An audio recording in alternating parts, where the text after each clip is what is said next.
Assalamualaikum warahmatullahi wabarakatuh. Halo semua sahabat Gen Aci, back to our YouTube channel di Ayo Cerdas Indonesia.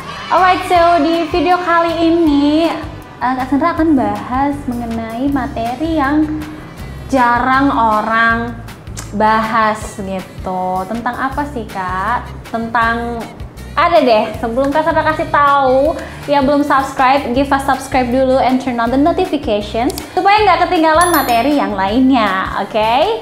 Udah di subscribe? Kalau sudah, let's get started.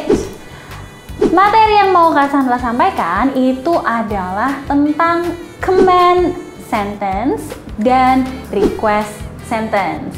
Apa itu Kak? Aku baru denger nih.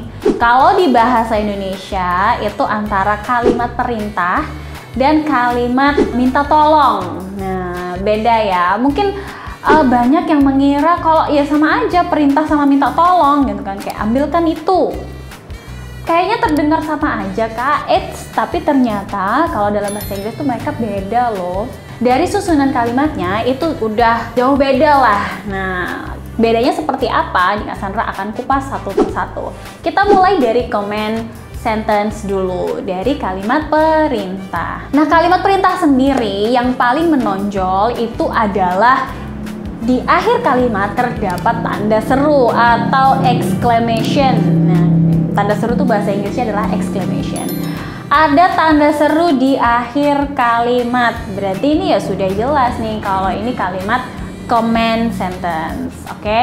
Itu yang pertama. Yang kedua, command sentence itu biasanya digunakan untuk melarang sesuatu gitu. Jadi lebih ke banyak larangan, misal jangan berdiri di pinggir balkon misalnya. Nah, itu termasuk command sentence.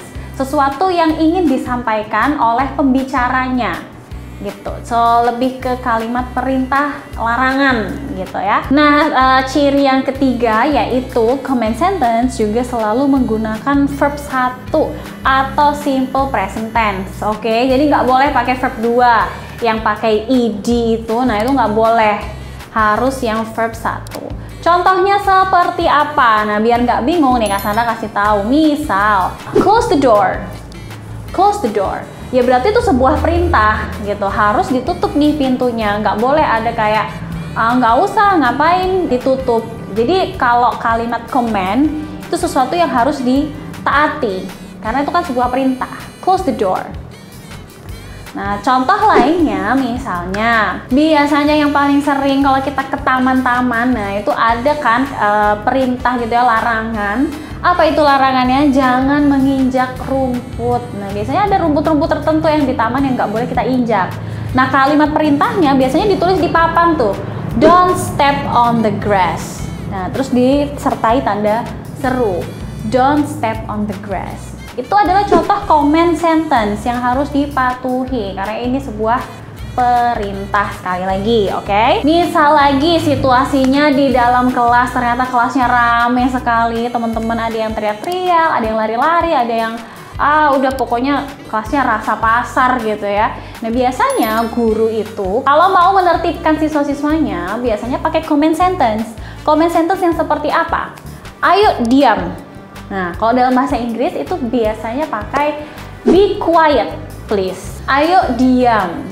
Nah, itu juga ada tanda seru nih di akhir karena ini sebuah perintah ya, harus dijalani, harus ditaati. Be quiet please. Nggak boleh ada excuse ya. Excuse itu alasan lain. Sampai sini paham ya tentang command sentence. Kalau sudah paham nih, Kak Sandra mau pindah ke request sentence, kalimat yang kedua. Bedanya, ini kan banyak yang mengira kalau minta tolong sama perintah itu sama aja, ternyata beda. Kalau mau minta tolong, permintaan ya, kalimat permintaan, request sentence, itu biasanya ciri yang pertama, dia diakhiri dengan question mark. Oke, command sentence tadi diakhiri dengan exclamation. Kalau request sentence diakhiri dengan question mark. Apa itu Kak question mark? Tanda tanya.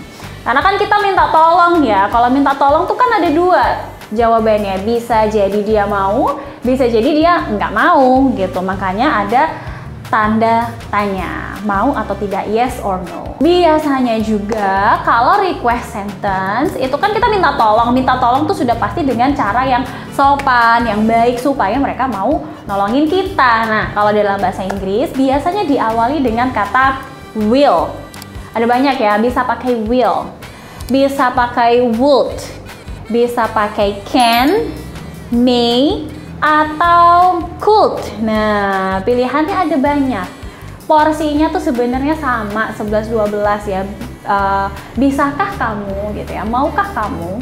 Would you please? Would you like? Seperti itu. Kak Sandra mau kasih contoh aja biar nggak bingung, oke? Misal nih teman-teman lagi di dalam kelas gitu ya, terus ternyata panas kelasnya, pingin minta tolong temen yang deket sama colokan kipas buat nyalakan kipasnya gitu ya. Nah, bisa minta tolong dengan baik. Kalau sesama temen bisa pakai can. Jadi can itu biasanya buat seumuran gitu ya. Can you please turn on the fan? Can you please turn on the fan? Jadi ada awalan can-nya. Dan di akhirnya ada tanda tanya. Karena kita nggak tahu, mereka kan nggak pasti mau bantu gitu. So, pakai tanda tanya. Can you please turn on the fan? Misal teman-teman sahabat Gen Aci lagi di kantin istirahat ya, terus ke kantin.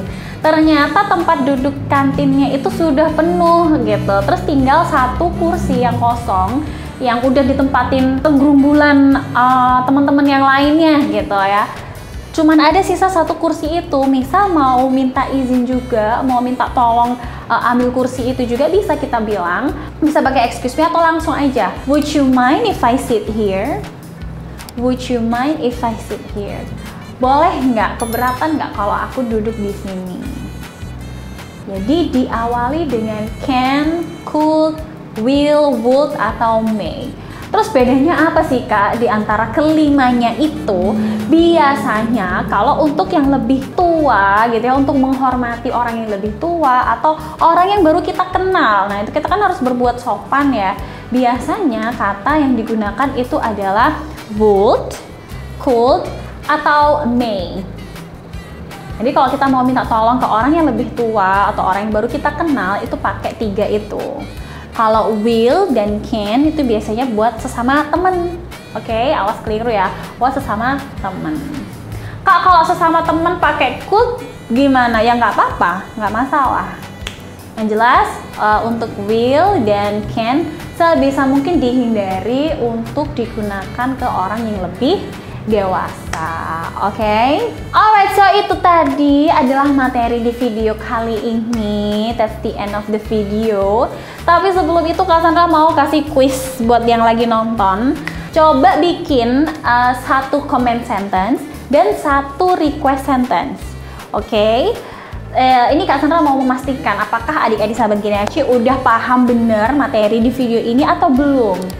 Nah, yang tahu, yang bisa buat, coba di komen. Oke, nanti Kak Sandra akan cek sudah sesuai atau belum, atau ada yang masih ketuker, atau masih ada yang bingung. Oke, itu aja. Thank you so much for watching this video. Don't forget to give us like and share this video to all your friends supaya mereka nggak ketinggalan materi dari Kak Sandra. Oke, bye bye. Kita ketemu lagi di video yang lainnya. Assalamualaikum.